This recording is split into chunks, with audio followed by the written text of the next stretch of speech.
They said silence meant weakness, but no one ever told me silence could be sharper than any blade, deeper than any wound. West Ridge High School was a place where power echoed in every hallway, where laughter wasn't always joy and whispers often carried knives.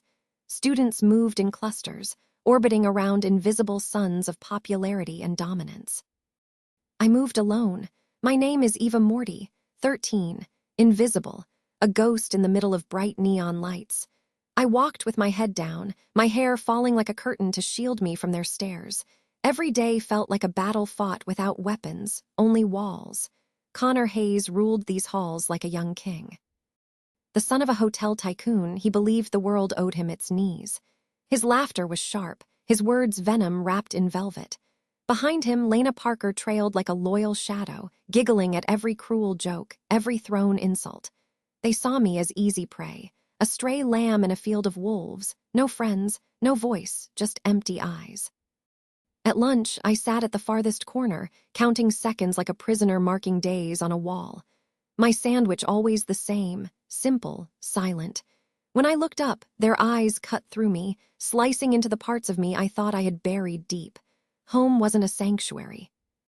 My father, Vincent Morty, watched me across the dinner table with eyes that felt like they could read every fracture in my soul.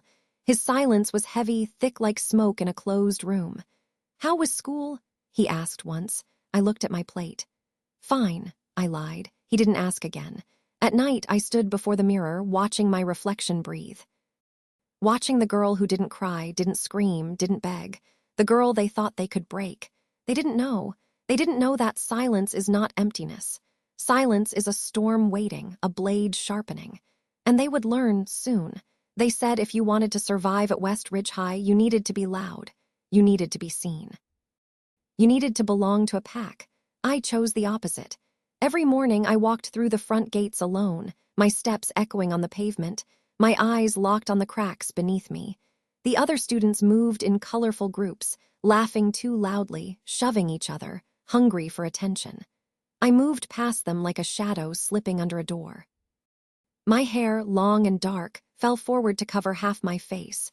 It was a shield, a thin veil between me and their world. In those moments, I became invisible. At least, I thought I was. In the crowded hallways, the kings and queens ruled. Connor Hayes at the center, all charm and cruelty wrapped in expensive sneakers and designer hoodies. His smirk was currency, his stare a verdict. Students parted for him as if he carried fire in his hands.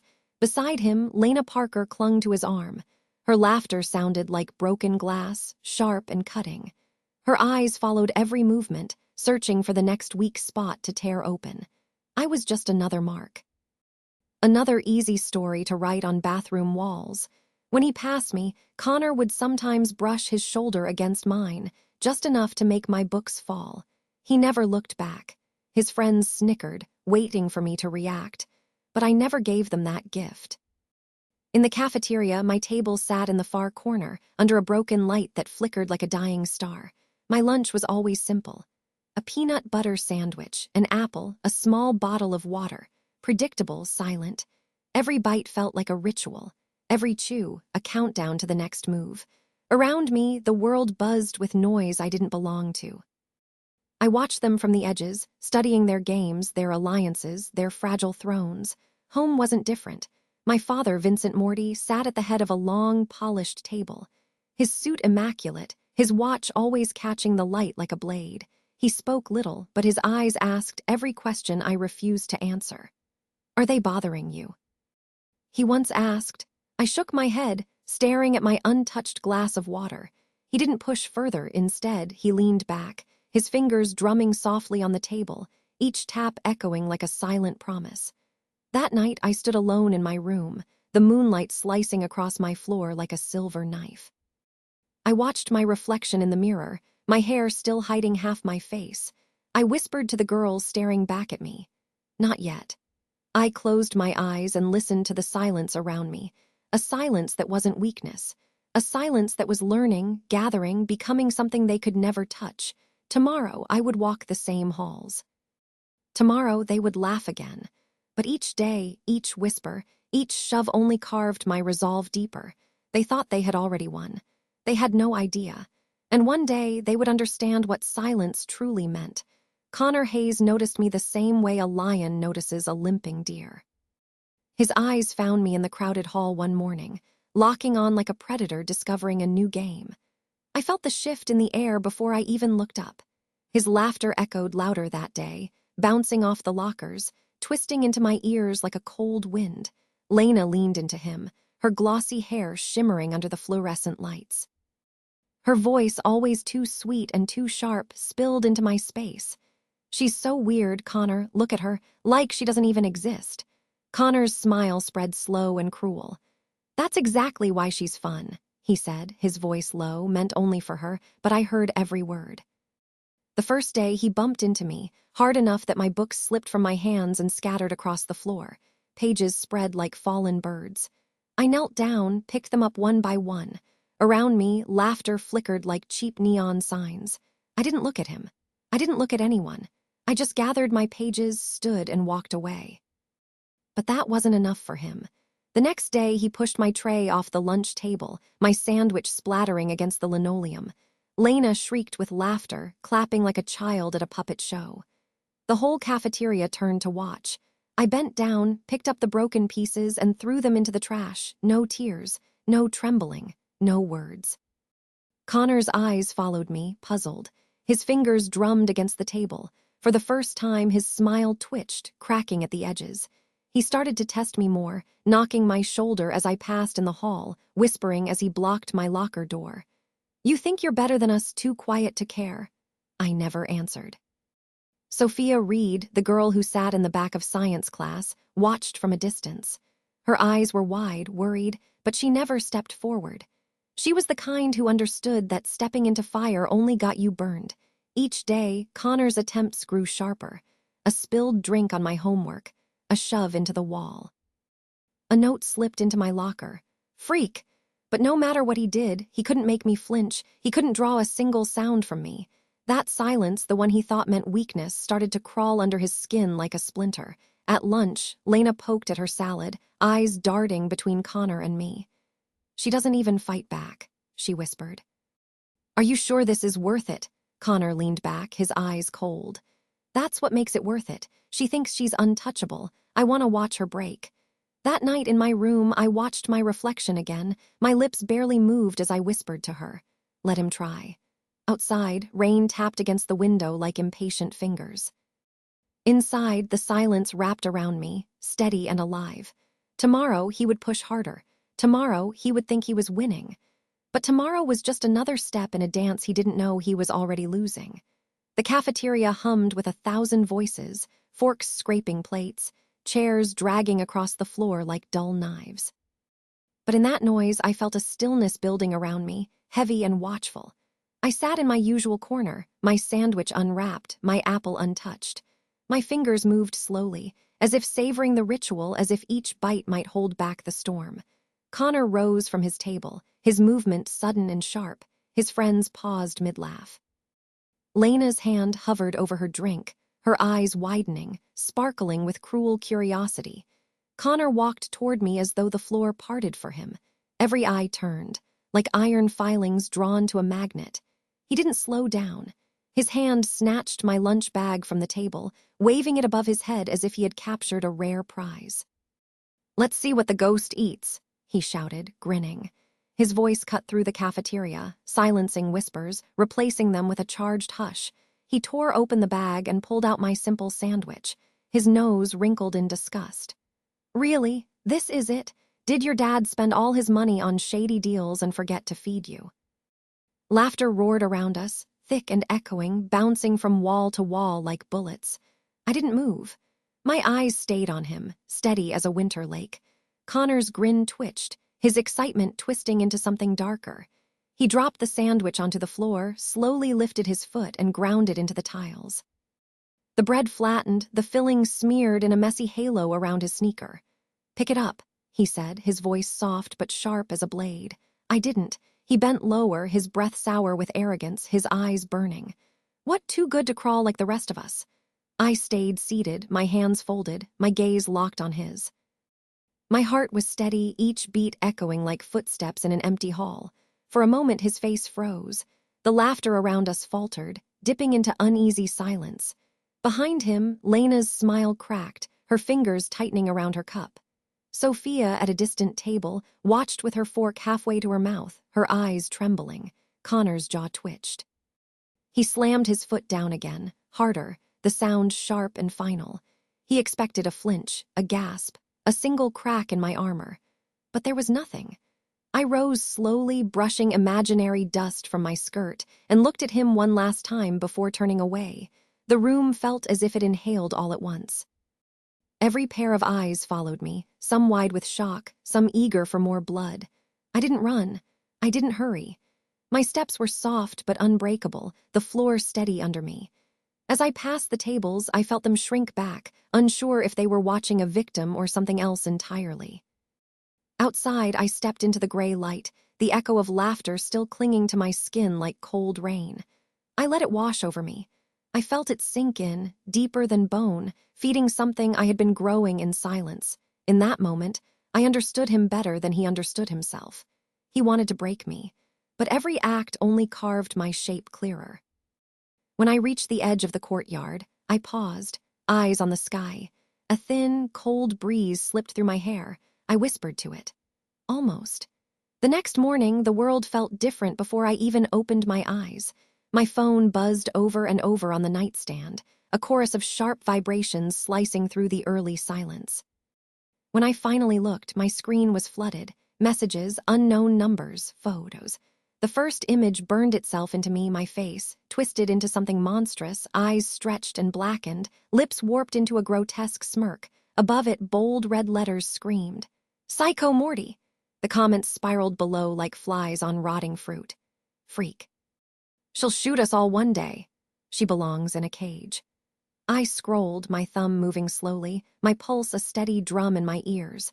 Outside my room, the morning moved on like any other day, distant footsteps, the soft clink of dishes. When I entered the kitchen, my father sat at the head of the table, newspaper folded neatly beside his coffee. His eyes lifted to mine, quiet, patient, as though he had been waiting for this exact moment. I placed my phone on the table, screen facing him. He leaned forward, picked it up with 2 fingers, studied the image without blinking.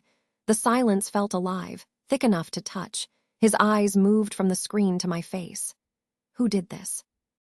His voice was low, smooth, almost gentle. I held his gaze. "Connor Hayes." He set the phone down carefully, as if placing a loaded weapon on velvet. He leaned back, fingers lacing together, his expression unreadable. Behind his eyes, something deep began to shift. A storm rolling far off the coast, quiet but inevitable. He didn't speak again. Instead, he turned slightly, reached for his cigar, tapping it against the ashtray with a soft, rhythmic click. I sat across from him, hands folded in my lap, listening to each small sound in the room. The distant hum of the refrigerator, the faint crackle of the burning cigar tip. I didn't need to ask what he was thinking. I knew. The silence between us wasn't empty. It was a thread pulled tight, humming with things we never had to say. After a long moment, he exhaled, smoke curling like a phantom between us. He rose from his chair, the movement deliberate, controlled. He set the cigar down, crushed the ash with 2 fingers, then turned away. He spoke only once more before leaving the room. "Leave it to me." I watched him disappear down the hallway, his steps echoing against the marble floors. In that echo, I felt the shape of what was coming. Upstairs, I stood by my window, watching the world outside move in slow waves. A dog barked somewhere down the street. A car door slammed. A child laughed, but under that normalcy, I felt something shifting in the air. A promise unfolding. Connor thought he had won. He thought his noise could drown out everything. But he had forgotten that silence wasn't surrender. Silence was a warning. And now it was his turn to listen. That afternoon, the digital world of West Ridge began to collapse like a burning stage set. Posts disappeared one by one, leaving behind only empty spaces and error messages. Screens turned blank mid-scroll, as if someone had reached in and snatched the words away. Students watched in real time as every shared photo, every cruel caption, every mocking comment vanished. Group chats glitched, notifications silenced, usernames locked out like forgotten ghosts. Connor sat in his room, phone in hand, sweat gathering at his hairline. He refreshed again and again, his thumb frantic, each swipe more desperate than the last. His account was gone. A simple line blinked on the screen. "This user does not exist." He threw the phone across the room, the crack echoing like a gunshot. His reflection in the dark window stared back at him, wild-eyed, cornered. Downstairs, Gregory Hayes paced the living room. His fingers clenched a glass of whiskey he hadn't touched, his mind a storm of phone calls and unanswered threats. The house, usually buzzing with staff and guests, felt hollow. Curtains drawn, doors locked, every light too bright, too revealing. Gregory's phone rang. The shrill sound split the air like a knife. He answered, his voice low, forced calm on the other end, only silence at first. A silence that seemed to grow, fill the room, crawl into his chest. Then a voice, soft, even, icy. "Tell your son to behave before I teach him my way." Gregory froze, his mouth open but no words forming. The line went dead before he could answer. He lowered the phone slowly, his hand trembling. The glass slipped from his fingers, shattering on the floor. Upstairs, Connor heard the crash. He pressed himself against the wall, as if the sound could seep into his bones and freeze him where he stood. In the Morty house, Vincent sat in his study, cigar resting in his hand. The smoke curled around him like a patient serpent, each loop a quiet declaration of power. He didn't smile. He didn't frown.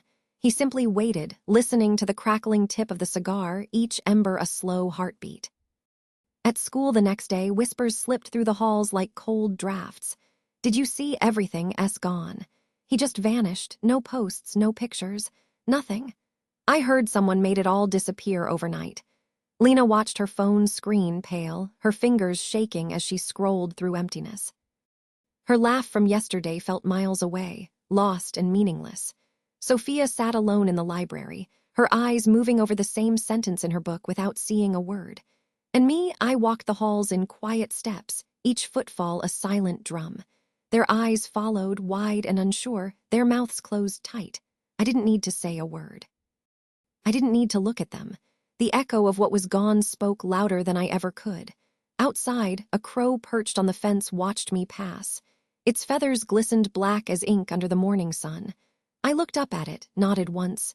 In its dark eyes, I saw the same thing I carried inside me, a promise kept, a warning delivered. And the beginning of the end. That night, the party at the Hayes mansion glittered with music and bright lights, laughter spilling out into the warm summer air. Connor moved through the rooms like a restless prince, his smile sharp, his voice echoing in every corner. But beneath the music and the empty praise, his eyes darted, restless, hunted. He stepped outside for air, the night heavy on his skin. He pulled out his phone, hoping for comfort, but the blank screen mocked him. No likes, no messages, no digital army to cheer him on. His hand trembled as he slipped the phone back into his pocket. He glanced over his shoulder, expecting someone to appear from the shadows. In the parking lot, a sleek black Cadillac waited, its headlights off, its presence a silent invitation. Connor paused at the edge of the steps, his breath stuck in his throat. The back door of the Cadillac opened slowly, revealing nothing but deep darkness inside. Two men stepped out, dressed in tailored suits that seemed to swallow the moonlight. Their eyes were empty, their movements precise. "Get in," one of them said, his voice smooth and unhurried. Connor tried to laugh, a brittle sound that died as soon as it left his mouth. "I don't know who you think you are, but..." Before he could finish, one man stepped forward, his gaze slicing into Connor's chest. No threats, no rush. Just a quiet certainty that crushed the air around them. Connor swallowed hard, his feet moving on their own. He climbed inside, sinking into the leather seat. The door closed behind him with a sound too final, too quiet. Vincent sat across from him, cigar resting between his fingers. His eyes gleamed under the passing streetlights, cold and endless. For a moment, no one spoke. The car began to move, gliding through the night like a phantom. Vincent finally looked at him, studying him as if he were a stain on a white glove. "Do you know why you're here?" Connor tried to answer, but his mouth opened and closed without a sound. Vincent tilted his head slightly, his fingers tapping the cigar against the ashtray. "You touched my daughter," he said softly, as though explaining something simple to a child. You humiliated her. You thought you could play God in a small pond. Connor's chest rose and fell rapidly. Sweat dripped down his temple, cold as ice. Vincent leaned closer, the scent of smoke and something older, darker, filling the space between them. "There's a difference between fear and power," Vincent said. "You mistook one for the other, and now you will understand both." Vincent pulled a small knife from his jacket, the blade catching the weak interior light. He didn't point it at Connor. He didn't need to. Slowly, he dragged it across his own finger, watching a thin line of red appear, then wiped it calmly on a handkerchief. Connor's eyes widened, his entire body pressing back into the seat. Vincent's gaze locked onto him, each word like iron falling in an empty room. "You will disappear from her world," he whispered. "You will vanish so completely that even your own shadow will forget you. If I hear your name again, I won't call. I won't warn." Vincent leaned back, the faintest ghost of a smile on his lips. "I will end you." The car rolled to a stop in front of the Hayes mansion. The door opened silently. Connor stumbled out, his knees weak, his breath ragged. He looked back once, but the car was already gone, swallowed by the night. Alone on the steps, his hands trembled violently. In that shaking, he finally understood what real silence felt like. A silence that devoured everything. The morning after, West Ridge felt different. The air hung heavy, as if the walls themselves had heard secrets they were too afraid to repeat. Connor Hayes was gone. No one saw him slip through the gates.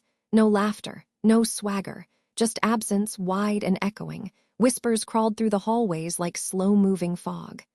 "I heard he left town last night. Someone said his dad forced him onto a plane before sunrise. Did he get expelled? Did something happen?" Lena Parker sat alone at her usual table, her eyes empty, her fingers curling and uncurling around her phone. The screen stayed black, no calls, no messages. She looked up every few seconds, scanning for Connor, waiting for his loud voice to break the silence. But the cafeteria stayed quiet, each moment stretching longer than the last. Sophia Reed sat on the far side, her gaze low, her movements careful, as though she feared she might shatter something invisible around her. When I entered the lunchroom, a hush rolled over the tables like a cold wave. Trays froze midair.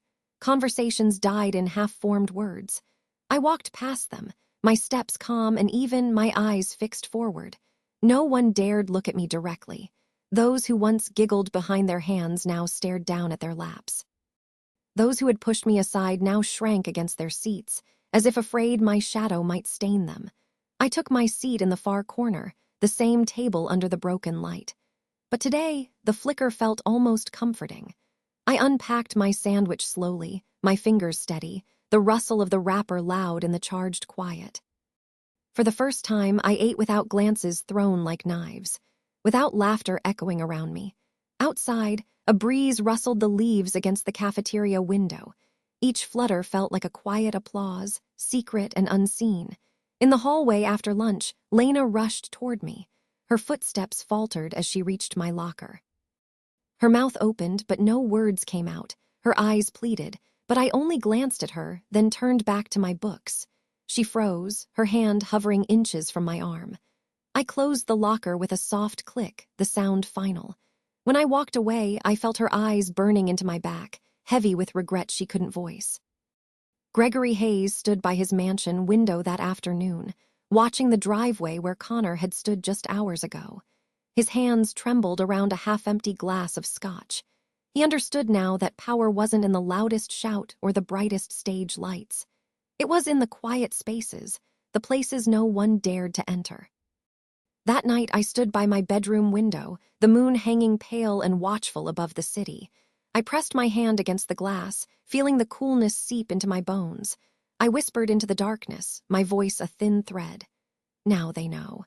And in that single moment, the silence finally felt like mine. Days passed, and the echo of Connor's absence spread through West Ridge like a ghost story whispered in the dark. Students avoided his name as if it might summon something they couldn't control. The hallways, once so loud and chaotic, turned into long rivers of careful silence. I moved through them without resistance. Each step was mine, each breath unchallenged. The stairs that used to cut now slid off me like rain on glass. In the cafeteria, Lena sat at her table alone, her shoulders folded in, her eyes stuck to her untouched lunch. Her laughter, once sharp enough to draw blood, was gone. On the third day, she finally stood and walked toward me, her steps small, her shadow trailing behind her like something dying. She stopped at my table, her fingers twisting around each other until her knuckles turned white. "Eva," she whispered, her voice cracking like thin ice. I wanted to say I'm sorry." I looked at her, really looked. Her eyes were hollow, her lips trembling around words she didn't know how to finish. She swallowed, tried again. "I didn't mean for it to go that far. I didn't know I was just—" I tilted my head slightly, my silence pressing down on her like deep water. Her breath shivered in her throat. She looked at me, searching for something, forgiveness maybe, or even anger. But I had nothing to give. I picked up my sandwich and stood, leaving my tray half-finished. As I stepped past her, she shrank away, her shoulders curling in. I didn't turn back. When I reached the door, I heard her sob, a sound sharp and small, swallowed by the echoing cafeteria. Sophia watched from a few tables away. When I passed, she stood quickly, hesitated, then followed me out into the hall. We walked side by side in silence, no words, no glances, just two shapes moving together, steady and unhurried. Outside, the sun was soft, filtered through drifting clouds. A breeze tugged at my hair, cool against my neck. Sophia finally spoke, her voice quiet as a confession. "You didn't have to say anything," she said. I think that hurt her more than any words ever could. I kept walking, the ground firm beneath my feet, each step rooted deep. Sophia nodded, as if I'd answered her anyway. In that moment, I realized something simple and sharp. The real punishment wasn't a scream or a slap. It was the silence that followed, the space where apologies went to die. And for the first time, I felt weight lift off my chest, leaving only the steady beat of my own pulse. Freedom, I thought. It doesn't sound like victory. It sounds like breathing. That evening, the house felt softer than usual. The lights were low, the heavy curtains drawn against the dark. I found my father in his study, a glass of amber whiskey in his hand, the room filled with the quiet hum of the night. He looked up as I entered, his eyes sharp as always but carrying something else tonight, a question. I sat across from him, folding my hands in my lap. For a moment, neither of us spoke. The silence stretched, not heavy but deep like a lake at dawn. "Do you think I did the right thing?" I finally asked. My voice didn't tremble, but it felt small in the large room. Vincent tilted his head slightly, studying me like a puzzle he already knew the solution to. "You didn't let them decide who you are," he said slowly. "That is the only right thing." I watched the way the whiskey caught the light, amber waves shifting in the glass. "But I didn't fight back," I said. "I didn't yell, I didn't make them pay the way they did to me." Vincent leaned forward, his elbows resting on his knees. "Revenge is a loud thing," he said. "It shouts, it demands an audience. But power," he paused, his fingers tapping the side of his glass. "Power is quiet, it doesn't ask for permission, it simply is." I thought of Connor's face in that car, the tremor in his father's voice, Lena's hollow eyes. I thought of the silence I carried through every shove, every laugh, every echo in the halls. I looked up at my father, the shape of understanding settling into my bones. "Did you ever feel regret?" I asked. He chuckled, low and almost warm. "Regret." He repeated the word as if tasting it. "No, not regret. Reflection, yes. But regret, no." He set the glass down, the sound gentle but final. "Regret is for those who wish they were someone else. I have always been exactly who I am." I let his words sink in, each one a stone dropping into a deep well inside me. Outside, I heard the wind move through the trees, the hush of leaves brushing against each other like a secret. I stood, my legs steady. My father watched me rise, a small smile flickering at the corner of his lips, pride and something softer hiding there. "He's stronger than you think," he said. I nodded once, my breath calm, my mind clear. As I walked to my room, I felt the walls breathe around me, the quiet no longer an enemy but a companion. I paused by the mirror, studying the girl staring back. For the first time, she didn't look like a ghost. She looked real, solid, whole. I touched the glass, my reflection meeting me halfway. No more questions, no more need for permission. Tomorrow would come and I would walk those halls again, not as a victim, not as a shadow, but as Eva, just Eva. And that was more than enough. The next morning, West Ridge High greeted me with the same painted walls, the same buzzing lights, the same endless line of lockers. But something in the air had shifted. As I stepped through the main doors, heads turned, not with mockery, not with pity, but with something new, something sharp and cautious. I walked slowly, my steps steady, my shoulders relaxed. I didn't need to rush anymore. The ground felt solid beneath me, each step an echo of quiet strength. Lena stood by her locker, her hair tangled, her eyes dull and restless. When she saw me, she froze. Her fingers fumbled with the strap of her bag, her gaze dropping to the floor. I passed her without a word, without a glance. Further down the hall, Connor's old friends clustered together in awkward silence. Their laughter had evaporated, leaving only nervous shuffling and hushed whispers. They didn't speak when I walked by. They didn't even breathe too loudly. I felt their eyes on my back, heavy with unspoken questions and unspoken fear. But I didn't turn around. At lunch, Sophia waited at my usual table. She looked up when I arrived, her face calm, open. She didn't ask to sit, she was just there. I took my seat beside her, unwrapping my sandwich as if nothing had ever changed. Sophia hesitated, then finally spoke. "Did you ever think it would all end like this?" I chewed slowly, swallowed, and took a sip of water before answering. "No," I said, but I knew it had to. Sophia watched me for a moment, then nodded, a soft understanding blooming in her eyes. Other students glanced over, some with wide eyes, some with quick, nervous looks before they turned away. No one dared approach. No one dared test the silence that now surrounded me like armor. When the bell rang, I stood, slinging my bag over my shoulder. Sophia followed, her steps quiet but certain.